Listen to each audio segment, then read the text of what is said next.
All right, my friends. DrewCouver here. It is episode number 9, and I've got a spectacular show for you all. All three of you. We're getting bigger, though. On average, I'm getting like 50 to 100 people in the Monday nights. Just recently on our weekend live stream that I always do every Saturday.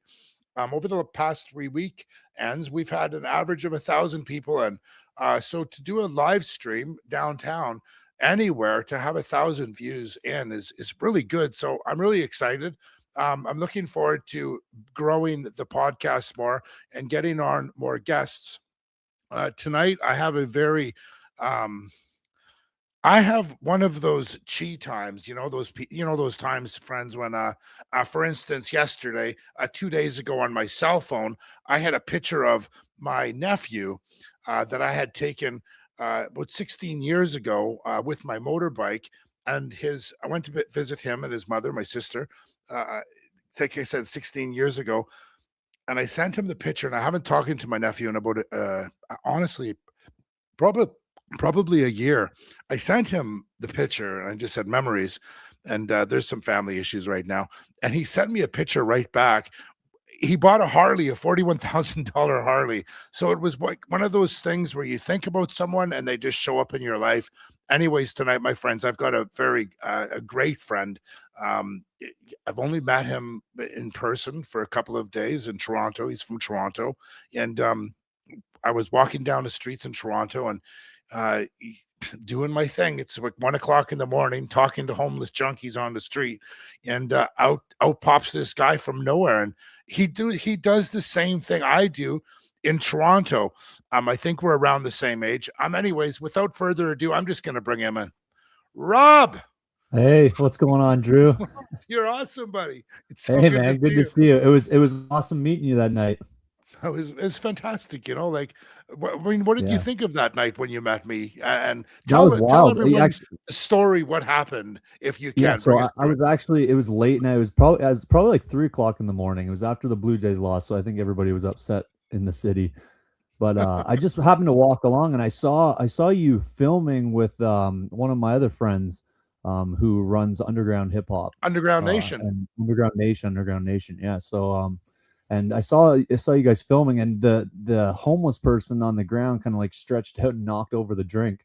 So I ended up just picking up the drink, and I was kind of like, oh, what's going on? So that's kind of how I stumbled into you. But the fate of the world, and what's happening in the world is what's drawn us together. So it's good to be here. What happened that night? Why were you out at three? I mean, Rob, I think after talking to you for about 15 minutes, I noticed that you had a knapsack and you had a bunch of food like granola bars and stuff. What in the heck are you doing out at 3 o'clock in the morning? Like, what is it? Like, what's the story It's behind that?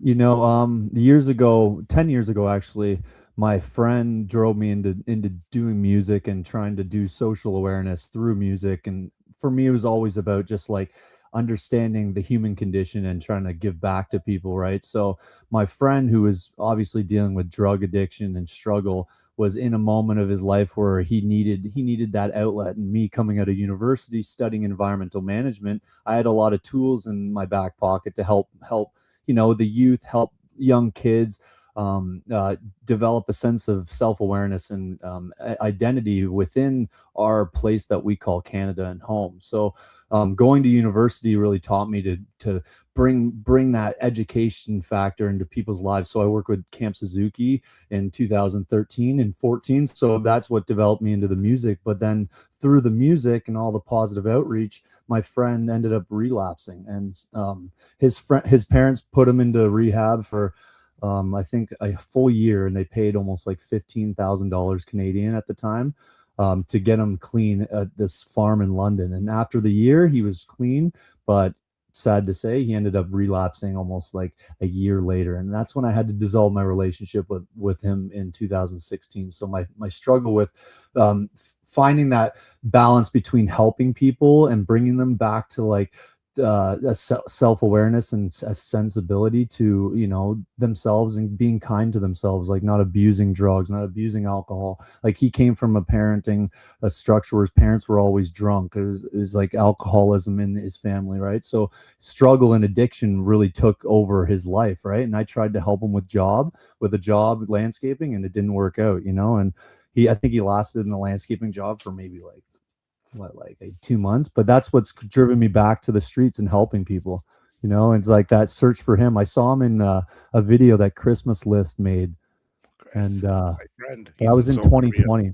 So he made a video of the Trinity Bellwoods camp, and I saw my friend in the video, and that was in 2020, and it gave me chills because at that moment I had my firstborn son, and I realized it gave me this weird eerie feeling because like I almost failed him in a way because I dissolved my relationship with him, and I didn't go above and beyond and help him, you know, because he probably could have benefited from a little bit more outreach, and I didn't Yeah, I didn't give him that.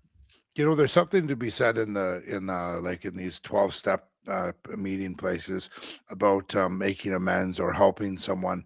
You can it actually talks about like the number one thing, the relapse prevention.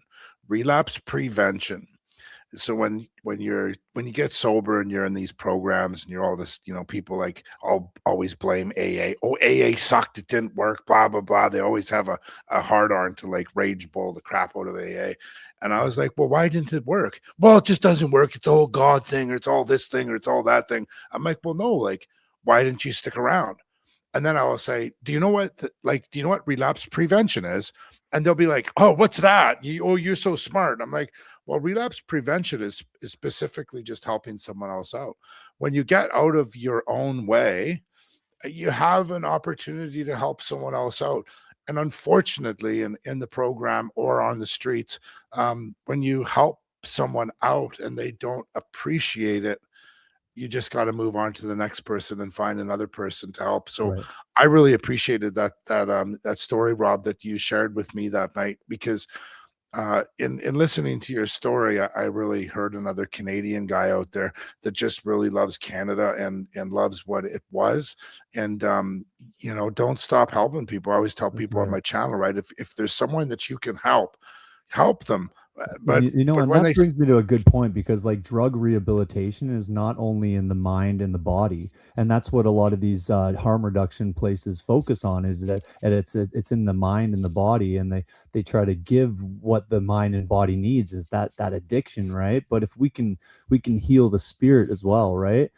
And we can bring faith back into our lives, right? And have faith in ourselves to succeed in whatever facet it is, right? And that's what you got to draw to those people, that they'll have faith, right? Because that's a part of the spirit, right? And we're kind of losing the faith in Canada. We're losing spirit in Canada. We're losing that like hopefulness, you know, that we should have. 100%. Watch this. So this is crazy. So this happened to me 2 weeks ago. There's a young lady by the name of Kat Cannon. I'm not sure if you know. She's a pretty big social media person on X. But we had went downtown to the downtown, and this is exactly what I'm talking about, friends. Check more. this out. Oh, turn it back. And So I come to one, but what you don't realize is within 10 feet, there's two more. so there's a person that person's they're dead. Like the person there's like unalive. They're not breathing, nothing. And I'm sitting there trying to like figure out what's going on with this person, and I didn't even realize there's two more. Now across the street, there's two more. So the guy in the brown jacket, the lady that's with him, helped him, but the other guy was out. So they're doing trank, and the breath rate was so low. But I'm going to bring you through this, my friends. This is 4 minutes. Let's check this out. This is crazy. Like I haven't seen it this bad. And I've been saying this for about 2 months because of FIFA. I've been saying, you watch what's going to happen. There's going to be a whole bunch of people that are going to be unalive here in the next while. And over the past 2 days, I've literally watched 27 people flatline in front of me. I've personally called the police and And then what? I get There was followed 27. by the harm. Check this They out. want. So after You seem helping to- this guy, after saving this guy's life, I literally like, Rob, I grabbed him like by the fucking jacket, and there was a bag under his head. I picked him up and I fucking slammed him as hard as I could on the ground. And he came to and he started breathing, but he fell again. That's when I knew I had to call the cops. Right. But he comes alive, and check this out. Okay, so here we are. So the guy came alive. This guy's back from wherever he was, and you were gone, bro. You were gone. I picked you up and threw you against the ground with your back. There was a pillow, like a bag under your head, so you didn't get hurt. But that's when you took a big breath, and thank God the paramedics came because they brought you back. But you seem to be pretty level right now. Listen to this. I'm all right. You're all right. I'm fucking grateful that you came back to me, bro. You came back to the world. Watch this. Listen to this.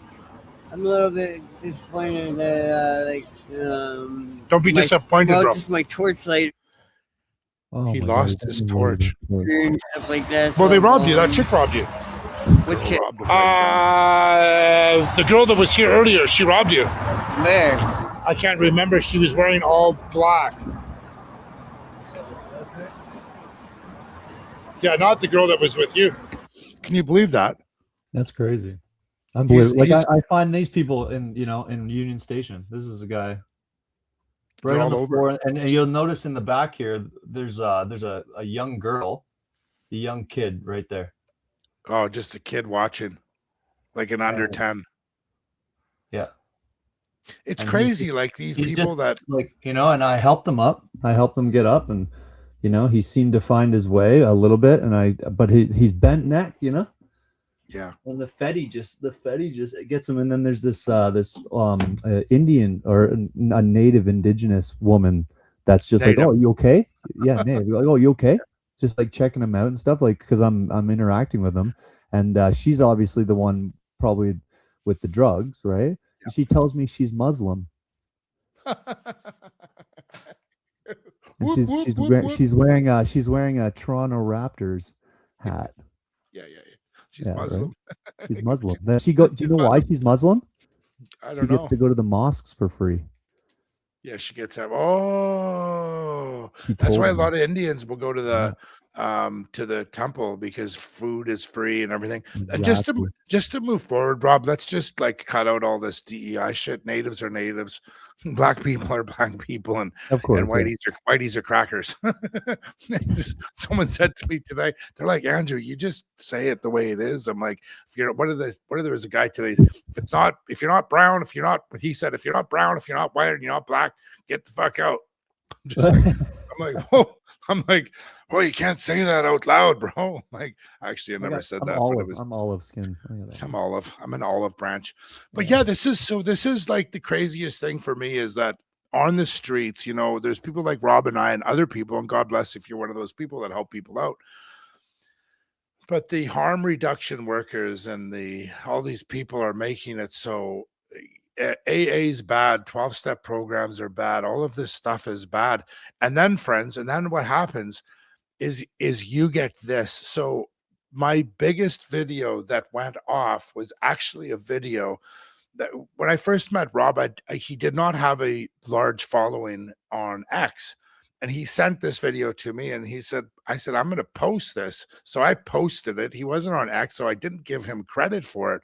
But friends, this is what Rob and I are dealing with. And this is what we deal with. This is what people like Rob and I deal with. And I'm putting together a team, my friends across Canada. I've got myself, Rob. There's a guy in Winnipeg. There's a guy in Edmonton now. So there's 4 of us, but we're going to grow strong in the next 6 months. You just can watch. imagine how blessed they are just getting socks. Just a pair of socks. Just pairs of socks. Like even that native girl, she ripped one off. She was so happy to have a pair, And this is what happens, friends. Like when our government doesn't help, and there's only 4 dudes across Canada really trying to get out there and save people. My friends, watch this. Kyle. God loves you. Shut the fuck up. Shut up. What should fucking be able to do, huh? What's your name? Kyle! All right, Kyle. Don't fucking think so, bud.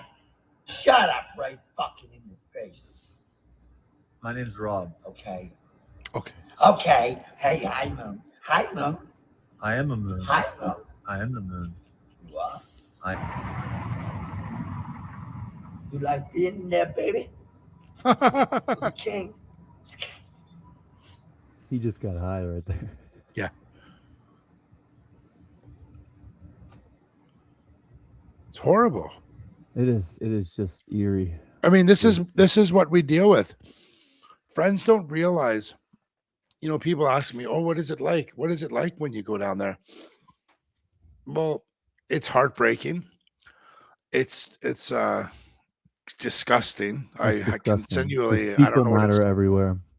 we all matter, right? And I think our government is trying to, along with this this immigration, I'm not going to say mass immigration, but we've opened up the floodgates. Rob, remember like 20 years ago, and guess if you have any questions or anything in there. Hey, Drew. Hi, Truth Recovery. Good to see you in here.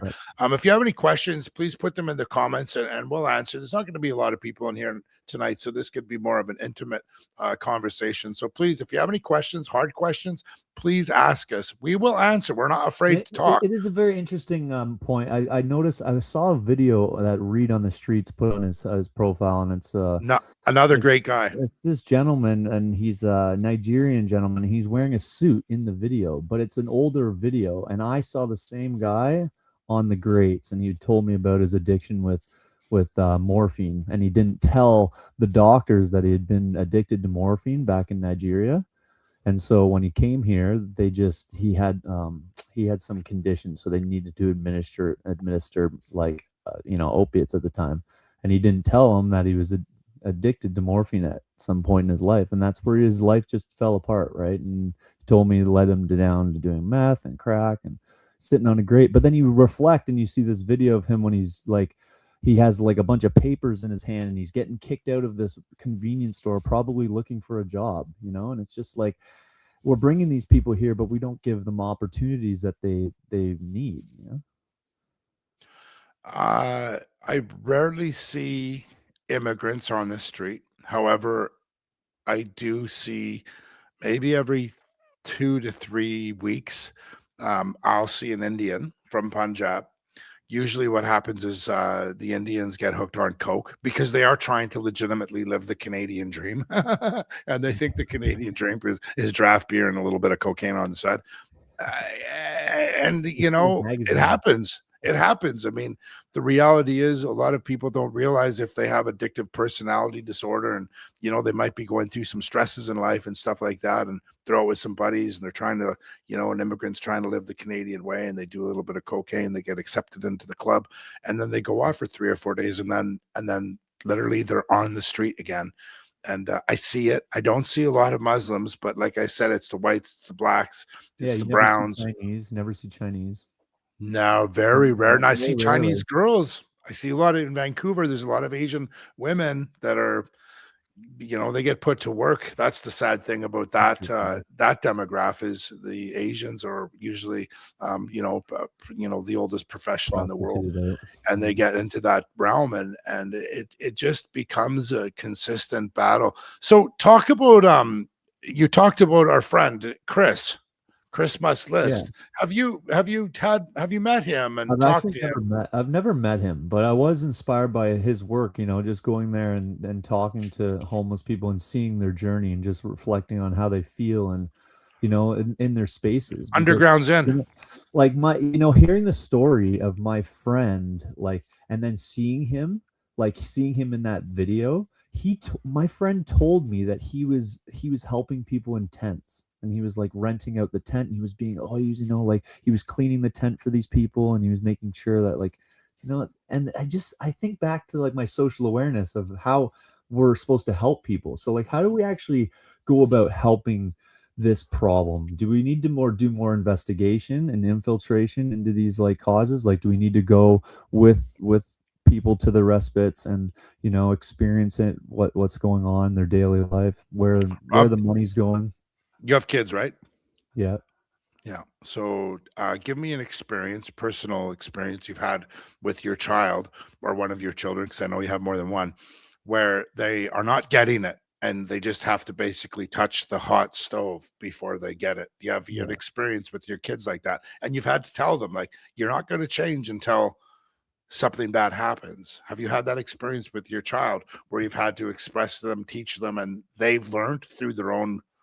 I think definitely. I think we all kind of go through those things in life. But yeah, like the kids, like having young kids, you see that like innocence is, are it's something that we need to like break free from, we have to like become more mature and understand the world by experiencing it, right? And touching the hot stove, right? But when it's too far gone, I always try to break it down. I'm like, the homeless problem, if 70% of them can be saved, is it worth saving? Is it worth putting that helping hand out and like trying to find resources, trying to find avenues for jobs, like, because they've already touched the hot stove, right?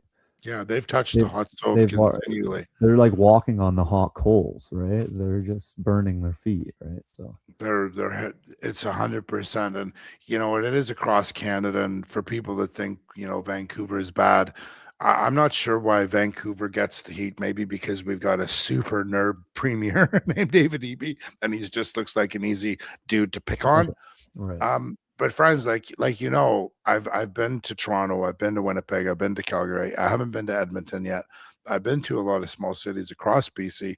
It's everywhere. It's not That's just right. Yeah. Vancouver. It's And not and just Toronto. Shelley says it right, because I met Janessa that night. We met that I met you. Yeah. You were interviewing Yes. Janessa. So Janessa, I saw her 2 How is weekends she ago. doing? Yeah. She's not doing good. She's not shooting up. She can't. She wants to. She said she wants to be doing fentanyl, but she can't. Right. And so she's Why? got I think Just a block, maybe the right? She just doctors, won't yeah, go. she just knows that She knows. she knows that she's gonna, if she does, she's gonna go down that darkened path. But then I asked her why she has so many sores on her legs.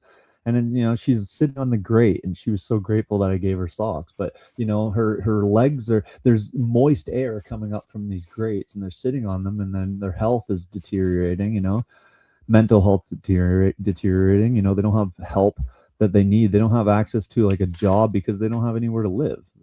So they're fundamentally like stranded in a way where they have no other option. They're just out there trying to panhandle and make the money. But then you get the other side of it, where you get these people, like, if you give them $50, they're gonna go buy meth and crystal meth and go shoot up. So How much money does one get on social assistance in Ontario? I think it's around $800. Oh, really? Do you know how much one gets in Vancouver, BC? 1,500. Ooh. Oh, really? Yeah, 1,500. So they just live on 2024. that. So they just live on that. Yeah, well, they don't, because it's gone within 24 hours. Now, The majority. I asked that guy that was crooked necked in the Union Station, and I asked him how much he would need, how much money he would need to get high for the whole day. And he said $20, but I don't believe that. Yeah. So it's $5 hit. So they do. If you buy an 8-ball of fatty from your dealer in Vancouver on the streets, it's $80. So that's 35 points, right? 35 like 0.1 of a gram, right? So then at 8, there's 3.5 grams. So there's 35 points. So they sell it for $10 a point, and a point can last for 3-4 hours. So they buy a ball from their dealer, and they go down the streets and they hustle, right? So they've got some money, and then the cops find them. The cops beat them up. The cops What the up? cops beat them up. The cops beat them up. The cops beat them up. They go back to their dealer. They get another ball, and then they basically, what happens is they come back down. Now they owe 160, and it's just a never-ending cycle of dystopian. And then we've got underground in here, and now there's some more dystopian. Buddy, how are you doing? Yeah, I'm good. It's nice to see us again back on live, man. Bro, isn't this crazy? My very first podcast ever was with you and I. And and what's the gentleman's name from Winterpeg. Was he from Winterpeg? The big white bald guy. Where was he from? I remember. That was like in the heat of it. Like about a month or two. I think he was in Ontario too.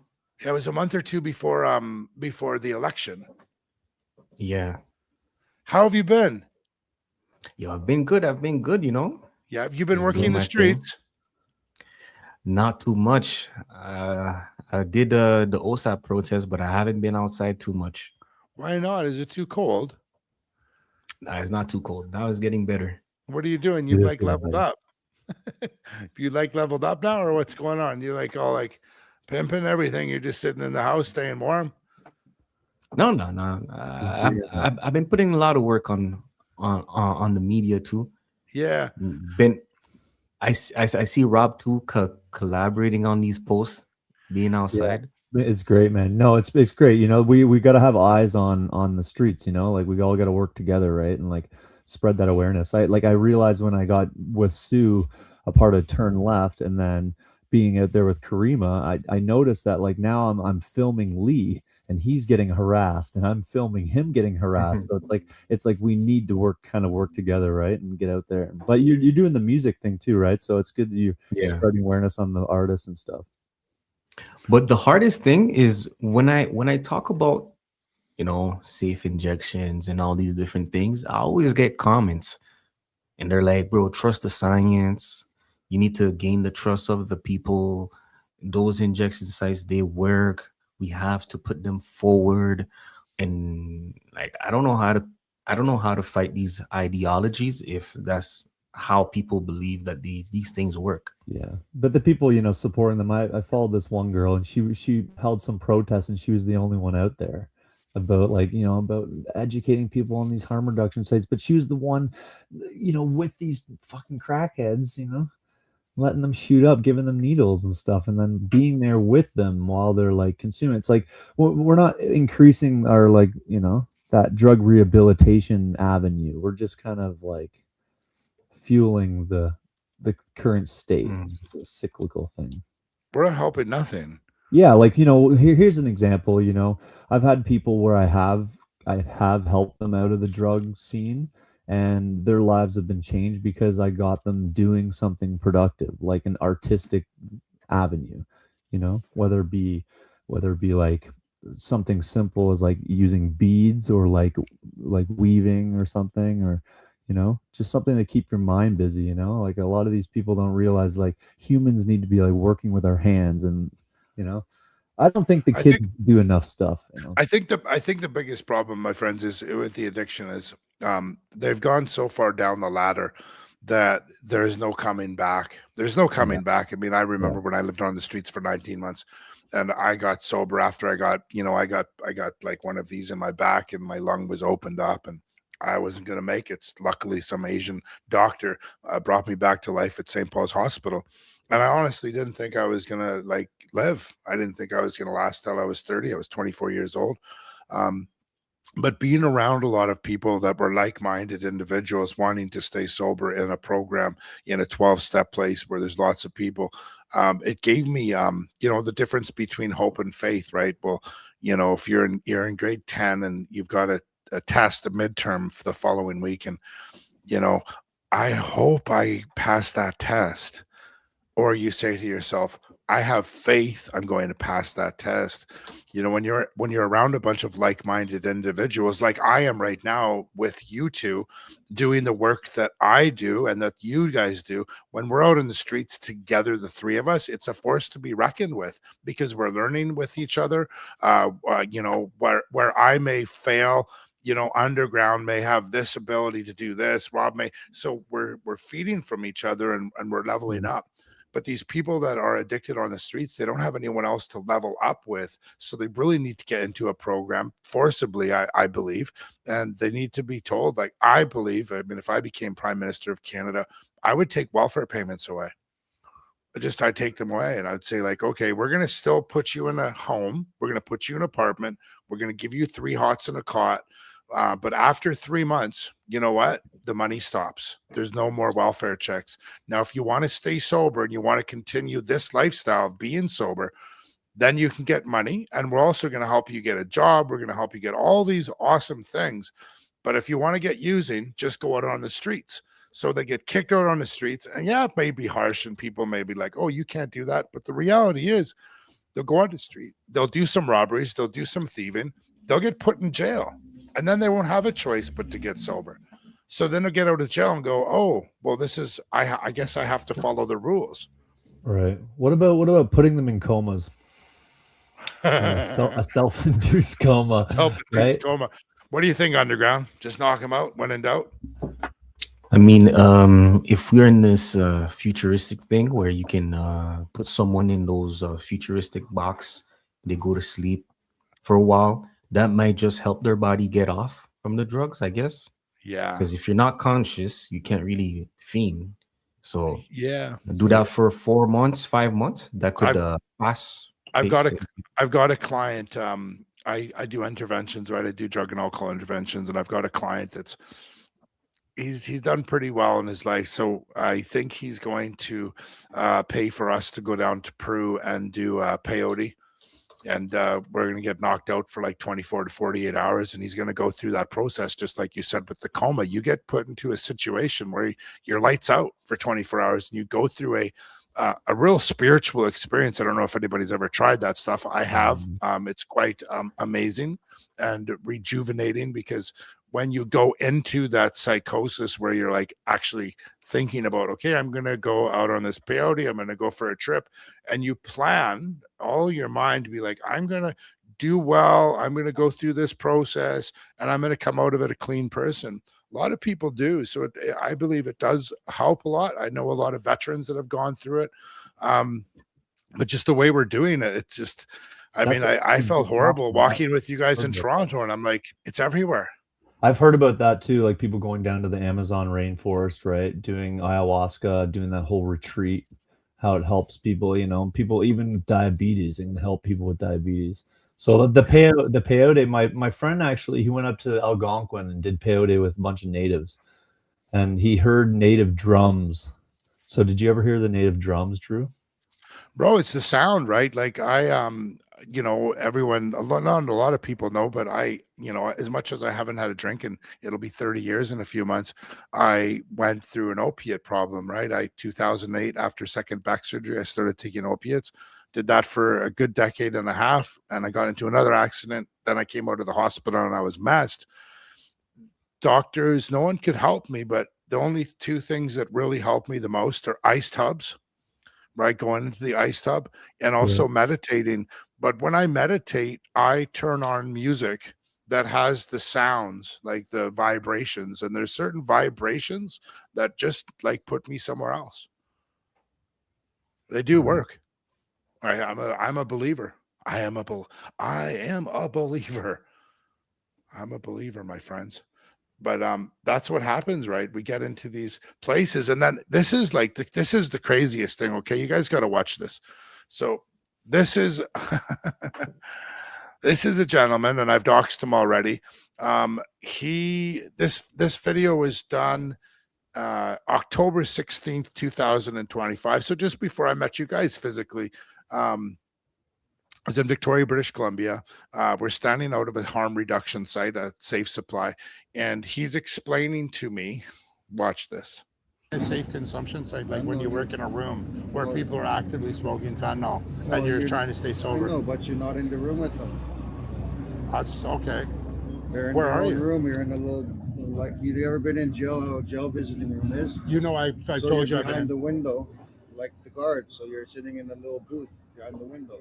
You're sitting in a booth behind the window watching the people smoke. Yeah. So these harm reduction sites, people they get paid to sit in a little glass room, and they basically look out in a pod where everyone's using the drugs. Yeah. Or whatever. And they get paid to do whatever and they get paid to do that. Yeah. So they get paid to do that, and they're allowed to get high while they're in the room. Like, we're paying people to get high while in the room. Like, this is our government. This is our government at work, my friends.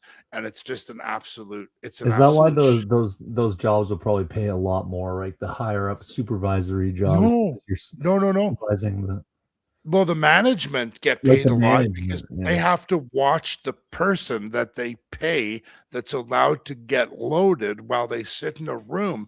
And if anybody drops or like, if they OD in that room, then there's someone in that room that can help them right away. Are the nonprofits getting the money? Yeah, the nonprofits get all the money. Right. The nonprofits get all the money. And it's just like, this is how we're helping people. And like, like you guys know, if your friend's being a real shithead and he's like, he's treating his girlfriend incorrectly, what do you do with your bro? You smack him out a bit, wake him up, because she's not going to be able to smack him out. You smack him out. Like, what the fuck, bro? Like, why are you beating up a bully? I'm a bully. I'm 100% a bully to some smackhead that like starts to like think it's okay to smack someone out that's smaller than them. I know Underground is too. I'm not sure about Rob, but with Rob, I know Underground and I were in some situations in Toronto, and I sensed him. If he needed to go there, I think he'd go there. I think Rob, I think you're a little bit softer. I think you'd probably try to be nicer and try to do that approach. It's because I played AAA hockey my whole life, and I was always the captain, and they were always telling me to go fight them. So if you want me to put me on skates, I'll go up against anybody, buddy. Put me on skates with anybody in a ring. Nice. So enough about all this shit about this like drug addiction and all this crazy.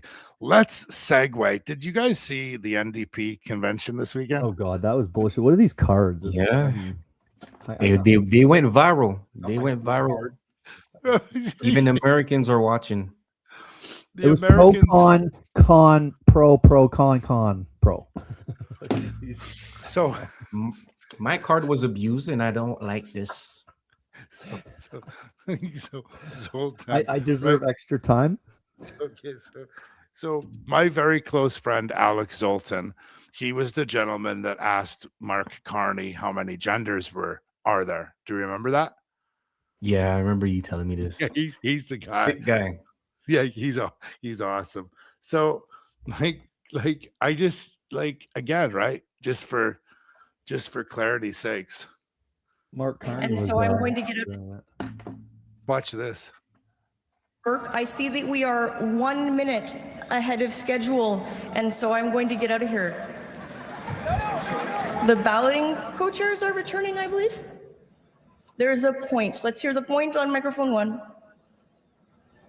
I'm sorry, just real quick, point of personal privilege. I understand there's very little time and point of personal privilege for delegates to speak, but early on the mic, it's hard as a racialized and transgender delegate. Just racialized and transgendered delegate. Sometimes use this card and speak to somebody in front of me in line and ask, hey, this pertains to multiple intersecting parts of my lived experience. Multiple intersecting parts of my lived experience. I'd like to speak. I was rejected when I talked, and it's frustrating when these are my rights being directly under attack right now in Alberta, and that a cisgender woman had spoken over me. And I understand her rights are important too. This pertains to her too, but I don't know. I hope that in the future, the federal NDP will also have a broader interpretation of the equity cards for speakers. That's all. Thank you. And then there's this guy. This was like the one that went the most viral everywhere. Like this is the one. I'm gonna close the campaign the way I started. We're done being on the menu, and we're done with the ruling class. We're done being on the menu. We're done with the ruling class. Eating us alive! It's time we take our seats at the It's definitely a lot of the rhetoric you see at these pro-Palestinian rallies. This is where I'm going. Bro, this is amazing. Like, it's like, let's go to the rallies.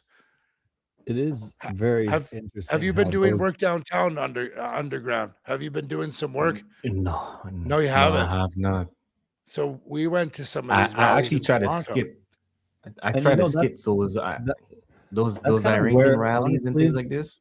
Yeah, that's honestly where my journey. I never even meant to start doing this stuff, and I kind of just stumbled. You know, that one night I was doing the outreach. I was filming a lot of these homeless people and interactions and stuff, right? Then So Drew the Cooper next invites you along the next day. no, it was because I was going to Union Station and there was that Sudanese protest, and that's where it started. Because I was like, oh, what's with this family? They're writing on cardboard that they just found in the street. Like, this is so weird to me, right? So I just, like, as a tourism and environmental management major, I had this inquisition to just try to understand. Like, I don't know what's going on. I don't know why they're protesting, right? So, like, being kind of that dumbfounded person in that moment, right? People on the left automatically assume you know everything about everything, and that's the problem with them, right? Is they consistently think that you know what their mind state is, that you know what their problems are, or what their emotional attachment to these things are, and then when you ask for clarification, they can never give it to you because it brings up a lot of emotional baggage, right? So Well, this was like, buddy, like, I gotta pull up. This is like the craziest one. This was the craziest one. So we had the No Kings protest yesterday, and the first one that we had last year in Vancouver. Fucktard, what is it? Fucktard, twat, noddles, dick nipples. Where is it? It's coming up, and I'm gonna pull this up for you guys. And I don't think you guys have seen it. I was gonna bring some Burger King crowns down to that No Kings rally. Okay. Are you guys ready for it? Are you ready? Yes, sir. Fucktards, twat, waffles, dick nipples are not tolerated here.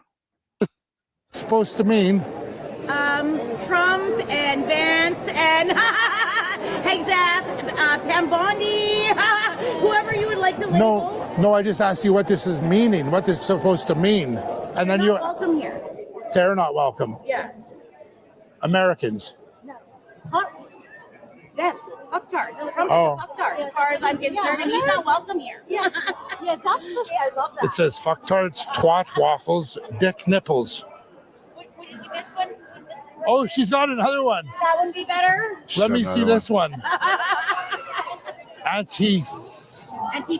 Yeah. I've been deemed. Why would you be mad at something that you have no relativity in because you're not going to? She knows nothing about everything. Like, literally, they know Definitely a nothing hidden meaning about in that everything. that first one. This I is think why she you might have Tourette's. Tourette's. She's bro. She's a mess, Sam. She's a. Is this why you stopped doing these kind of protests? Yeah, honestly, it's just I you can't can hear it in really your voice. debate. You can't debate with them, No. Yeah. unless we have him in a controlled space, big studio, one or two people, and you have a real conversation with them. Outside, it's just there's no point there. And if anything happens and they feel threatened and they call the police, they're just gonna act like a victim. Yeah. So Samuel, you went to some of these protests early on with what's his name, Puck, the Puck guy, Joe, and Canada First Yeah. rallies. What were they like for the audience's, information? And again, people that are new here, my two friends here from Toronto, I met them. They do the same kind of work that I do. Sam Underground Nation has leveled up a little bit, and he's now streamlined more into his own sort of niche, which is great. But I'll always remember him as the guy that walked the streets with me the night Toronto Blue Jays lost. What were these events like back in the day? These events, they were cool. It's just a lot of counter protesters, more counter protesters than the actual people protesting. And it seems like the counter protesters, they're very, I guess, well funded. They already have their signs ready. They are there hours before the thing starts, and they stay there hours after the thing ended. And so far, whenever there's agitation and altercation, so far the police have done a great job at analyzing and looking at who's really in the wrong and arresting the right people. I don't think any Canada First protesters have been arrested at all. On the other hand, they've been the one getting assaulted and the police arrest the other people. And the message is just clear. It's just there's too many people coming here. Let's slow down, stop, or reverse it. That's right. Yeah, I always I've thought watched- the message was a little, for me, it was a little bit, strong, because my first protest that I went to with the Canada First was in October, right? So I've only been a part of it since like the 5th one, right? So you get lumped I into watched it, so right? much of It's your just work, weird. Sam. I watched so much of your work, and I'd hate to. I like to personally challenge Underground right now to maybe don't go to all of them, but definitely go to some of them, because you have such a great ability to. It takes a certain special someone to be able to like put your fucking clothes on, get your suited up, get your camera, get organized, think about where you're going, what environment you're going into, whether it be like a Canada First or a pro Palestine or whatever rally, and think about good questions, because you have a lot of you're influential, Sam. You're a really Yeah, great guy, and you I'd got hate the to swag, see right? Yeah. I'd hate to see this sort of disappear. There was one that Rob and I did, and it's actually the biggest one that happened. I think there's been about 4 million views now, isn't there, Rob? Yeah, it's about 4 million. I had to take the comments off because they get So with here DLC 9 it coming in. is here. It's the news. Why are you? I pay more taxes than Why you. are you here advertising a religion? Huh? Why are you? I'm afraid. Why are you here? Why are Muhammad, your false prophet, was a slave It's trader. It's about you, brother. You know, as a pederast, He just said British your make more sense hadith than with you. Aisha is disgusting. He was a So warmonger. that's your a your slave point of trader. view. This is your exemplar. Bring evidence. Bring the evidence. You can't just give a comment and walk away. Bring the evidence. It's the new. Why these people these Muslim people that are down on the streets, they're giving out the Qurans. They've started it here now in Vancouver about 6 months ago, but no one really knew about it. But it's definitely happening more and more now, and with the Palestinian movement, it's all just is it that bad still in Toronto? A little bit, yeah. Like, I was out the other night and actually ran into this gentleman. He runs Ministry of the Word on YouTube. And I got a whole video of him, just preaching out there and actually talking to a Muslim guy and basically trying to get information out of him, about how, like, Muhammad was just basically a liar. And like, he took all the stories from the Gospels, and the Torah already existed, right? So then he was just like preaching all that information to his people, right? And then his followers wrote the Quran, right? And that's what I've learned over the last like couple months, like even reading this book, Muhammad. And like, but getting into that thing where they're out there preaching about like Islamic religion, it's like now you got all these people that need to push back and like kind of correct the narrative a little bit and be there defending the faith in Christ, right? Because if we don't do that, how are we ever going to get back to civil society?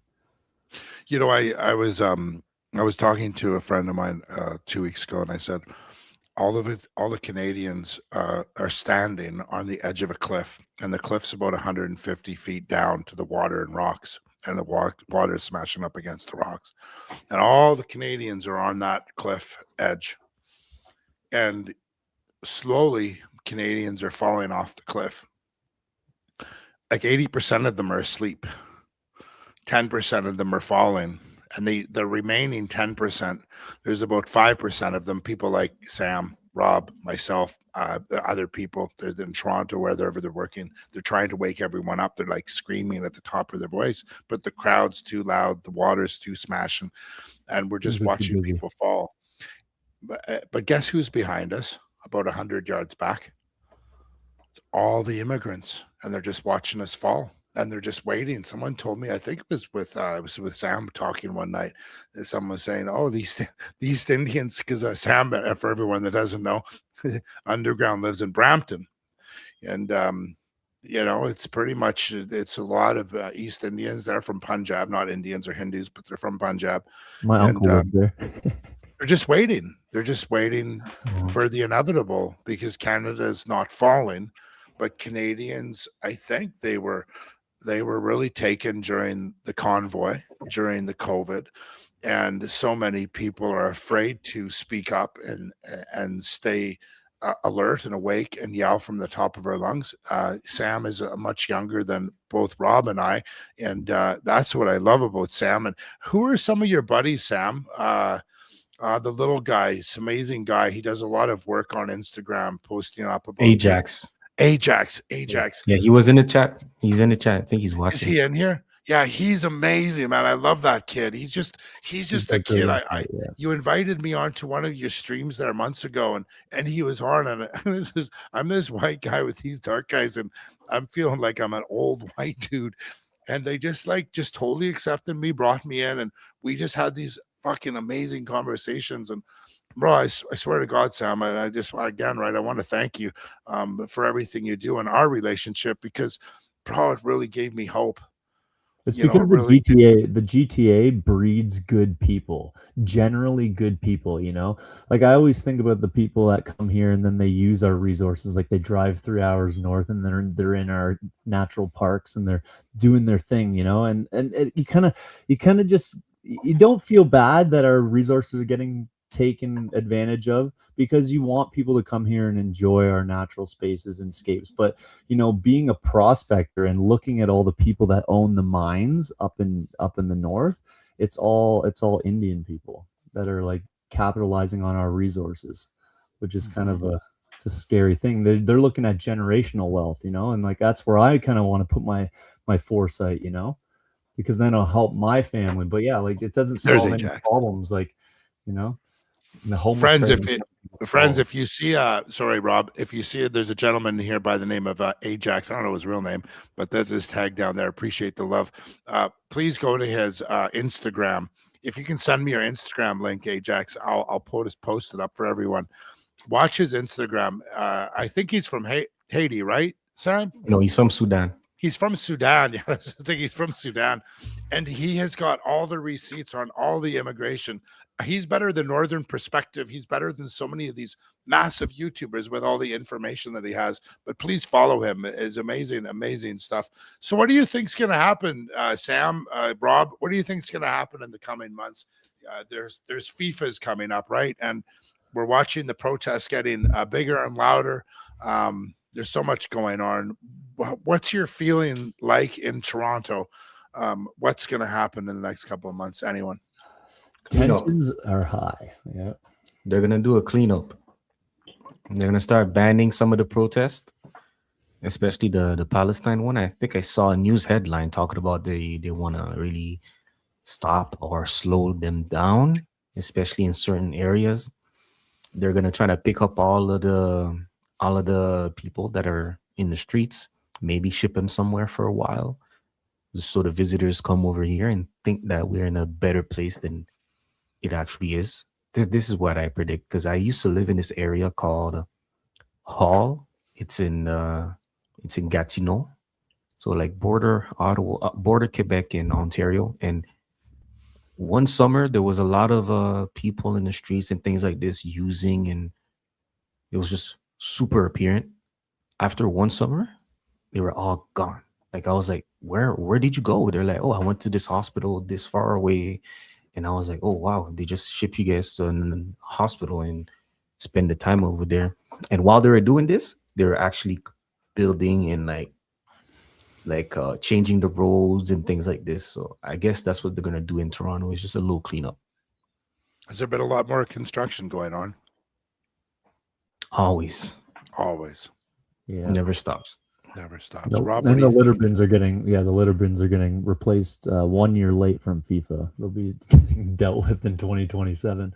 So that's a big issue. But yeah, like the cleanliness of the areas and like this, just the construction everywhere. It's just the city needs a little bit of a cleanup, like Sam said. But with the Palestine protests and stuff, I saw a gentleman there, and he didn't, like, his friends didn't want him to talk to me, But I recently saw him in Union Station, and he was taking photos of Union Station. And then I saw him at this pro-Palestinian protest, and he like kind of was like, "Oh, hey, how you doing?" And he's talking to all these people that are wrapping up these protests, and I just kind of thought in my mind, I'm like, it's odd that, you know, being this, you know, a student and then taking pictures of the Union Station, FIFA's coming, right? You don't want to get your suspicions high and have unsustainable fear, but that's kind of like what's happening, right? There's a lot of weird stuff happening, like that the explosions on the top of the building. Like, who knows how What that happened there? I'm not sure. There was a Sam, big you want to- explosion yeah. in a high rise. Yeah, it was just a propane tank. There was not. I haven't heard any updates about that though. Interesting, eh? But it is odd, right? Like how something like that would happen, right? Like why are there propane tanks up there? Why are they on fire? You know? Yeah, I didn't think It's- you were it's- allowed to have propane tanks in buildings. Yeah, downtown Vancouver. No, you don't have there was constructions, but there was no construction people working there. Yeah, And be an it option. seemed like, judging by the videos, it seems like they were flat roofing the roof, and the roof didn't have the final 250 grit roll or modified bitumen. So it did sound like a propane tank, but again, they haven't provided any update. Seems like they're trying to sweep this under the rug. Right. It reminded me of 9/11 when I saw the first footage from the ground. I was like, oh Yeah, it's you know, in Vancouver, I've gotten really good at what I'm doing. I'm getting involved deep in the groups for the Iranian people that are organizing those events.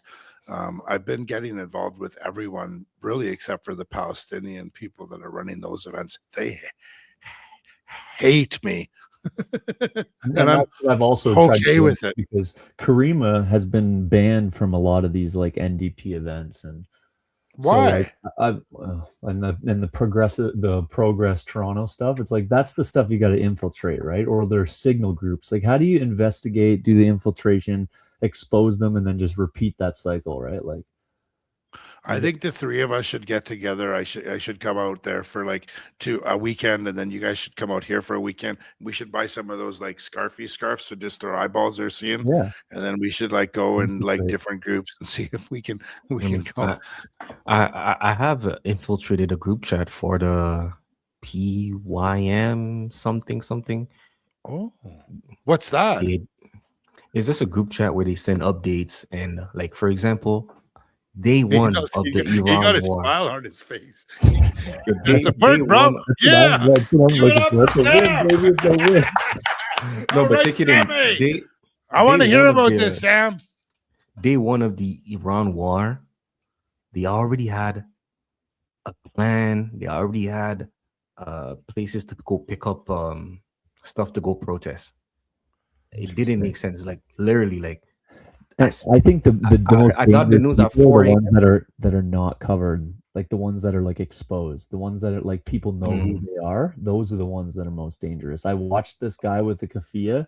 I filmed him, and he went right back to mommy and daddy, and then he went right back to the organizer, and I saw them talking about something, pointing at like some other disruption that was going on. But then you see who's in charge of like the ones that are in the keffiyehs. Do you guys know why the Muslims are coming here? To take over? On their countries. You know why Muslims are here? Why? Because on their countries. Because why? They can't live in peace in their countries, so they go spreading. Why? Because of all the wars and fighting, occupation and colonization, and blood sucking process. So why are they coming here then? If they're not strong enough to fight the people there, They have no, they can't do that. It's hard. You didn't say if you want, we'll eliminate. you listening to this? They're too So weak to you're fight their own leaving countries. your countries to come here because you're You not think strong. because they came here because they had to have fun? You keep interrupting me. You said the Muslims are coming here because they're not, I'm going to paraphrase, Yes. not strong enough to fight whoever it is they're fighting with there. and they're getting colonized, and turned off, and pissed off. So they're coming here to what? All around the world. This Yeah, no, they're coming to. No, they're not coming around the world, bro. They're not going to Russia. I can assure you, they're not fucking. I can assure you, Muslims are not going to Russia. Not a big number, but they are going. Yeah, they're just because one or it's two. cold place. They don't. Muslims don't like cold place. On their head. Because their husbands make them wear dresses on because that's what the religion says. That's their value, correct? They wear the shirts and the skirts. Yes. In Russia, Why? 70% of Russians are Muslims. Why? Why they wear? Not 17% of the Muslims in Russia wear sheets all over their body. Not all of them, no. Even Muslim countries. Why do they do that? Even Muslim countries, not all Muslims wear like This that. is really, really difficult to have this conversation. Why they wear So that? hard to They talk call about it modesty. Okay, so let's wrap this up. Because they want, like the sex stuff you were talking when we were saying, the sex stuff is private act, like a private thing. Just like religion. No, yeah. Keep it in your house. Keep it in your fucking house. I'm so sick of it. Like I'm just so sick of it. And God bless you, Sam, for just saying screw it. I sometimes I get up in the morning and I know it's that protest, and I just think to myself, I can't do this today. Yeah, so they've been gathering on Shepherd and Bathurst there in front of the Jewish communities, and the cops finally said that they can't be going down side streets. And on the weekend, on Sunday, there was a gentleman. He was covered in a burqa, like a blue kind of sheet burqa with like a transgender flag, making a big statement. And they all were like, "Oh, this is a hate crime," and so he actually got detained. I'm gonna do it. But that's a big statement. Just like sometimes we just got to push back a little bit. And that's the problem with Canadians. We're so soft, and this is what this guy was saying. Like Canada has just been so appealing. Like Sam, you're a bit younger than us, and I can remember in my 20s, my friends, when I played football down in the US, my buddies would be like, "Yeah, I broke my leg. I'm gonna go to Canada. I'm going to borrow my buddy's care card because you don't even have picture ID, and we'll get fixed in Canada because we had such a amazing healthcare system. I mean, we did." Because we have such a small population, if you went in and you got hurt, you could get fixed right away. But the problem now is it's just there's too many people, and we're not getting. And you have these people. Like I was interviewing some homeless people that had about a year to live. They both confided in each other, and they were like, "Oh my God, the doctor told me I have a year to live too." And this guy was on dialysis, and he would be going to the hospital to get his dialysis, and then the woman's telling them, "Oh, they're not keeping you in the hospital. You just got to fake it a little bit more. Tell them you got like more of a pain in your stomach, and they'll do more tests on you, and this and that." So like they're eating up the system too, like the homeless people and the migrants, and then it's just like all these people that have maybe a broken wrist have to sit there for 7 hours in ER. Remember when we were at the Sam outside of the emergency room that night? Yes. And Yes, the I person do. was complaining because someone stole his wallet or something. Yeah. Where's that young kid we went to his house to watch the last game? Remember that kid? Yeah, about him. Did he go back to jail? No, What's he doing? so I'm low-key confused. I haven't really talked to him about it, but he scrapped everything Canada first. He scrapped everything political. He started, like, he changed his account multiple times to something about skateboarding. So one day I just saw his page and it was a bunch of skateboarding stuff. Then he did another page. Well, the same page. He just transformed it into like a band that he had with his buddy that was convicted of M. Yeah, so that's his buddy when we were at the house there. His buddy. You know he ran away, right? Yeah. From the psych ward. Oh, he escaped. Yeah, I don't know if they caught him. So just so the viewers know, who are we talking about? What is this guy's name? He was like a Charlie Kirk kid, wasn't he? Yeah. He was trying to be the Canadian kid. He was a young kid in his early 20s. Oh, do you have the tattoos on his face? Yeah, Yeah. tattoos all over his face, and he had a little I haven't table. seen him. I haven't seen him. He just stopped. He was too tired, bro. Just can't do it anymore. He stopped everything and like started music, and rebranded like 5 times ever since. Like one time he was even boxing. Like, okay, you're a boxer now. And then he switched back again so many different times. So You got to find what you love to do in your 20s. Yeah, no shit. And then here's the last little clip I want to send everybody. So Rob, you did this clip. What's this about before we play it? So this is Or should outside I of play it? Comic-Con. Yeah, so this is outside of Comic-Con, and this gentleman, you can notice that he's wearing a pass. So he's attended Comic-Con. Yeah. He's from Bangladesh.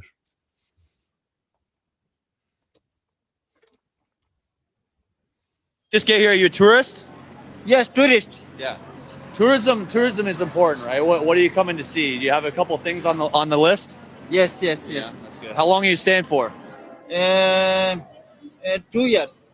Okay, that's 2 years. So you're here as a tourist for 2 years. That's good. Yeah, okay. So did you come here and so what kind of services and benefits does Canada offer? Canada benefit. Yeah, like what do they offer? Yeah, social. Yeah. Yes, offer. Yeah. Yes. Do they help? Help. Yes. Helps a lot. Yeah. Yes, social. That's good. So after 2 years, where do you see yourself? After 2 years, only social benefit. Yes. Yeah. Do you want to learn English? More English? Yes. Yeah, More. talk to people. That's Yeah, more talk English. to people English. Yeah, it's good. What brings you to Canada? Just the tourism factor, or anything else? Anything else? Yeah. Yeah, that's good. That's good. Do you have a job? No job. No job? Yeah. Do you want to get a job? Yes. That's good. That's good. We'll find you work. Do you have any skills? Skill, my driving and Driving? cooking. Yeah. And cooking? Yes. You can cook? So you're from Bangladesh. Now, did you just get here? Are you a tourist? Yes, tourist. Yeah. I've worked with a lot of like tourists from Australia, but never from Bangladesh. It's just amazing, like I don't know, bro. I'd never go to Sudan. Like I'd never go to Sudan for a month.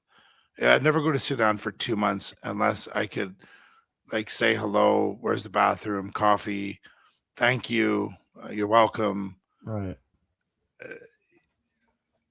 I And just these don't are our understand. migrants We've that come been here.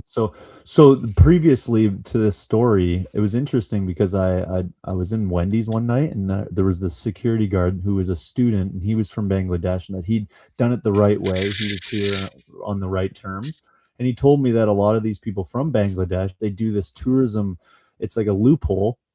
So they basically apply for the tourism like travel visa, and it's like usually 90 days or something. And then as soon as they get the paperwork and the plane ticket, they cancel all of the other like associations they have with that tourism like visa. So then they take the plane ticket, get to Canada, and then now they're a refugee. And because they've canceled the tourism thing, it like the system thinks they're a refugee. they're automatically a refugee. Yeah. And I That's do one know of the that things, when you're a refugee and you claim refugee status, you do get supported for a little while. But a lot of these, the conservative like YouTuber guys like the pleb, that guy's such a dork. They're always mad because, Canada was really built. It has been for like 100 years. We bring in people to Canada, and a lot of times we bring in good people. And there has always been, refugees from a war-torn place and this and that. But the problem is you can be from any country in the world. As long as you can get on a plane and land in Vancouver or land in Canada, you're good as gold. The problem is like if you're in Cuba, for instance, or Haiti, or like, a country that's really going through their own stuff, it's hard enough just to get a ticket. Like I think you have to apply if you want to come to Canada from Haiti or I know from Cuba for sure. If you're coming from Cuba, you have to apply to the Cuban government in order to get a ticket to come to Canada. So just in order to get out of the country to Canada, it's hard enough. And that's why there's all these immigrant, these workers that basically bring people here for, I've just uncovered some stuff in the last couple of weeks where if you guys go down to these SROs, these homeless shelters where all these drug addicts are, the majority of the workers that work in there are from third world countries. They're not Canadians. The Canadians are the managers and all that stuff, but most of the front end people, they're all immigrants, and they get bonuses if they can bring like a finder's fee. If you can bring someone from India, you're an Indian, you're working at this, mainly Africans in BC. They're here working in these SROs. If they can bring someone from Africa, they get a finder's fee. If it works out and they stay for 6 months, they get extra bonuses. Can you believe that? I know, Sam. It's Canada. Yeah, I believe everything. Sam. Yep. Do you have hope, bro? Do you have faith that do you have faith for you young guys? For my viewers, Sam's a young guy, he's in his 20s. Do you got faith, bro? Like, do you think like it's gonna? I mean, you're a leveled up, bro. You're a leveled up guy. You and your like group of friends. You guys are gonna be fine wherever you go in any part of the world. But do you have faith in Canada? I just don't have faith in this generation, you know, especially the way the last generation is running things. They're just allowing certain things, and then this new generation is just going to take it to the next level. For example, you see the way the NDP caucus is acting. This is going to be parliament in a couple years. I promise you. Or maybe it's just it's a sign that things have deteriorated so much that it's almost like, here's the real question: do you have a blackout plan? Because look at the world and the way the world is circumferencing around these ideas of energy crisis. It's like a foreshadowing, right? And now look, like years ago, we had that blackout for what, like a full day. Mm-hmm. Now, if that ever happened in Toronto and Ontario, you know how many people would die, dude, from people like bad people that live here that would want to like cause harm, break into people's homes, you know, like if they hit one of the big one of the big power plants or something that would knock out the power. Like, would it be bad in that? The Toronto is like that, eh? There's a lot of gangsters there, isn't there? Yeah, and there's a lot of weird, suspicious activity recently, and it's like, you know, Vancouver would be stupid. We'd like open up our front doors and let people in. Oh, would you like our food? Like the GTA, like legitimately had a blackout in the summer, like 15 years ago. I can't remember the specific year. I think I remember. But there's a black, like, and that's when like there was, you know, an uptick in babies because people had nothing else to do. Stay home and have. Well, I remember. Yeah, I remember it was black. It was dark, man. Like it was kind of scary. That was for like a good long period of time too, right? So. Mm-hmm. But the world energy crisis, the way the war in Iran is going, and the tensions are rising. These people are going to lose money, like run out of money, you know? You see in Australia, they're like gas is like falling out of the butt, and the trucks are on the highway at the gas stations because there's no gas. I think Bangladesh is really bad. We'll be fine. I just kind of wish Trump would just, instead of doxing other countries, he'd just come up here and say, okay, we're going to put you guys to work. No, they're saying basically the Iran war has set in motion a global realignment, right? And for the energy crisis thing, in the Gulf states, Iran, Russia, China, North Korea, Europe, everything. And we're laughing here because we have so much opportunity, but we've got such a messed up GOV that they're just not doing what it is that needs to be done in order for us to, you know, hand to mouth, right? Yeah. I have faith. I have faith in my kids. I have faith in my close friends. I have faith in Sam. I got faith in Rob. I got faith in a lot of people that I know. I hang out with a lot of good people and strong people. I know there's a lot of weak people right now. There's a lot of people out there struggling. But like I always tell people, like, get off your phone, get off your computers. Do something. When you're sitting at table, like when you're having dinner, sit across from your kids, sit across from your loved ones and have conversations. You don't have to talk about the way the world is shithole. Just talk about like when's the last time you had fun? When's the last time you had a sport that you played and you fell and you tripped and buddy dropped and he wiped out and everyone laughed? You got hurt and you laughed. When's the last time someone fell down? It was so funny and he actually got hurt, but you laughed at him and then he looked back at you and he laughed back. Fuck, I broke my ankle, but fuck, that was funny, wasn't it? Like, those times don't happen anymore. People, you know, you're so mean. Why did you laugh at him? He's hurt. Shut the up. That's right. Shut Yet the they'll watch people like stomping on other people. You see that ICE agent that got beat up? No. I think that was just a costume. I don't think he was a real agent. So it's just some random guy that they beat up. Terrible. Have you guys been watching Nick Shirley and we'll land the plane here, guys. We'll finish up here in the next Frank 5 to 10 Scales? minutes. Yeah, Frank Scales, Nick Shirley. Yeah. Yeah, but let's end here. Let's talk about the James O'Keefe Media Group. They've got this is what I want to do in Canada. They've got a group of guys down there that are exposing stuff, and they're actually now working together to help build their own platform. So they're coming together as a group, but they're working individually, just like a Justice League would. Everyone's working individually. They're making their own money off their own sources, but they're coming together once every couple of weeks to talk about what's been going on in their cities, in their society.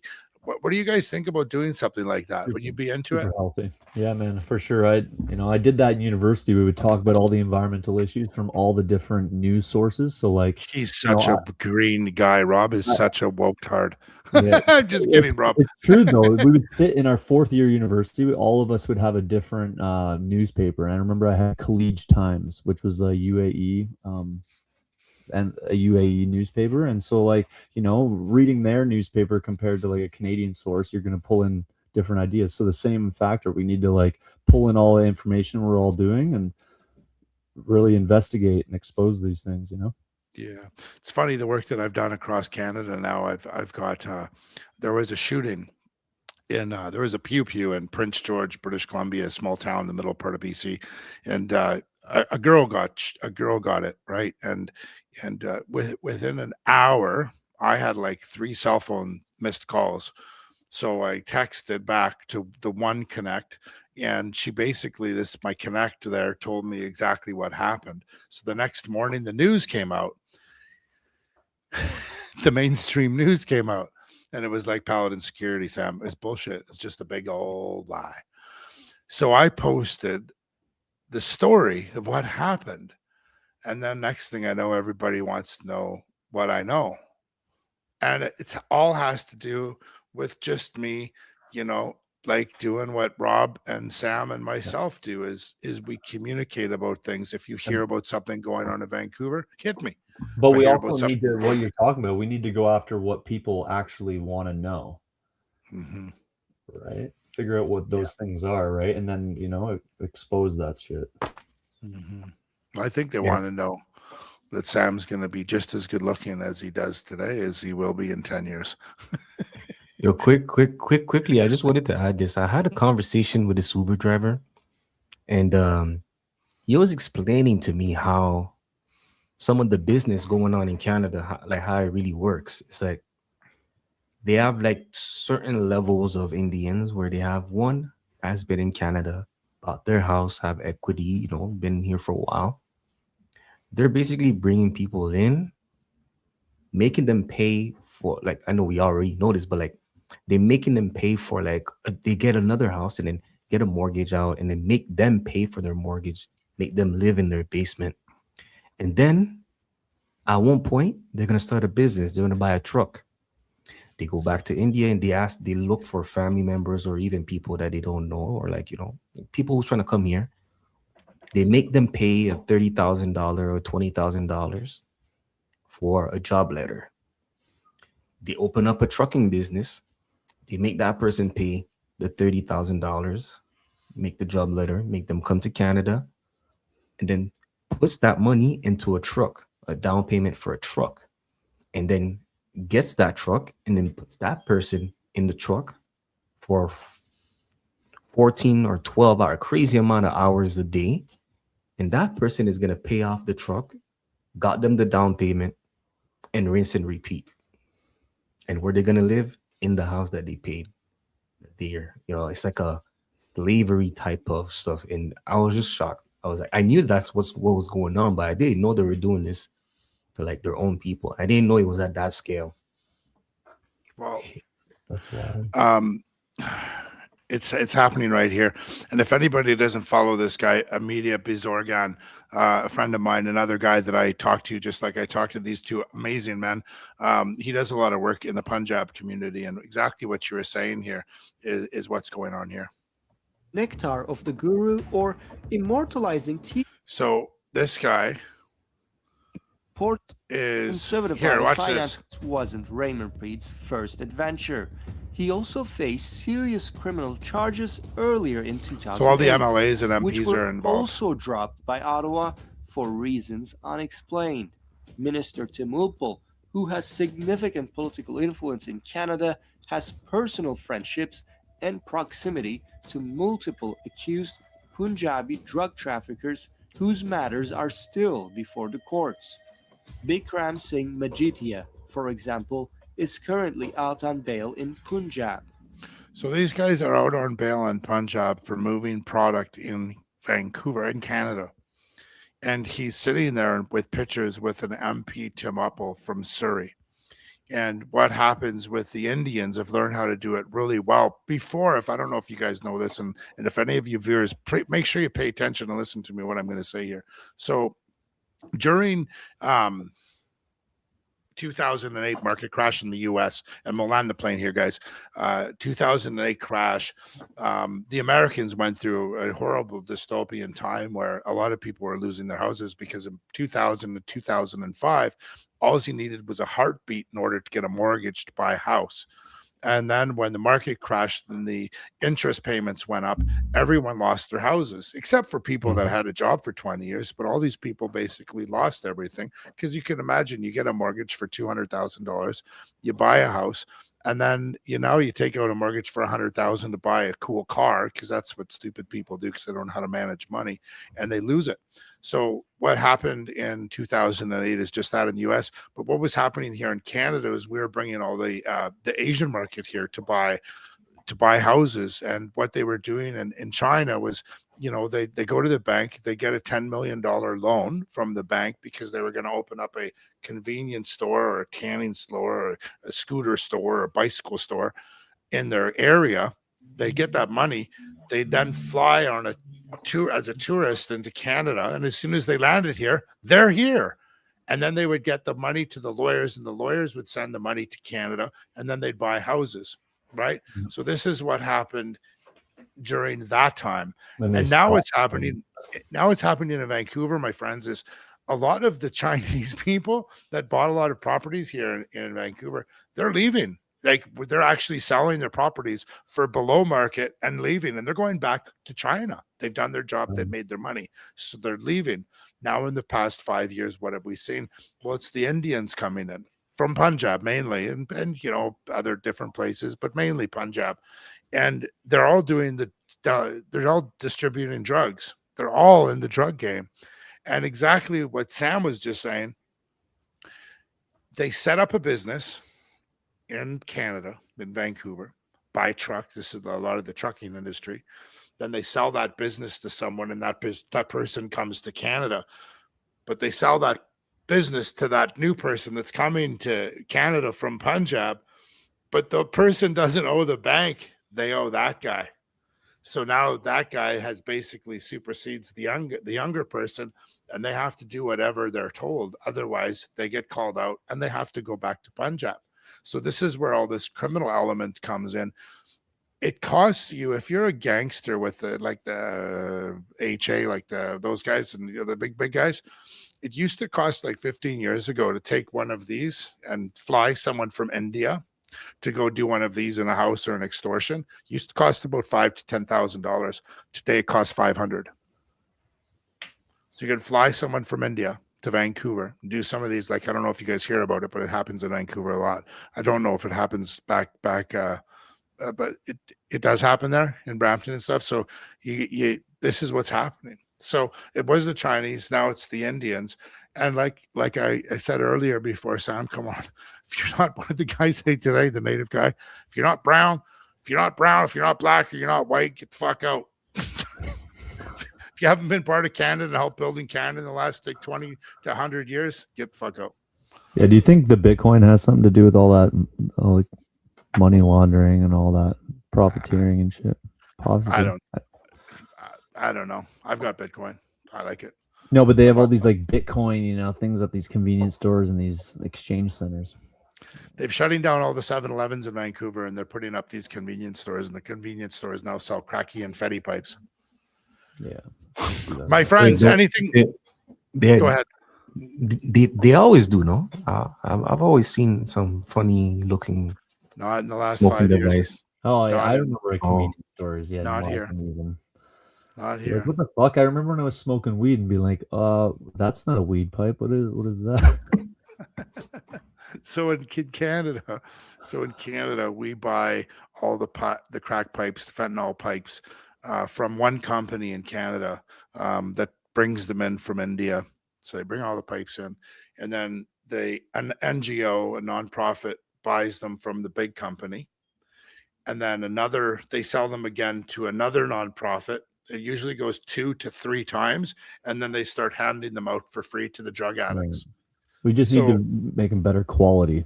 So then one crack pipe then costs about $20 per pipe.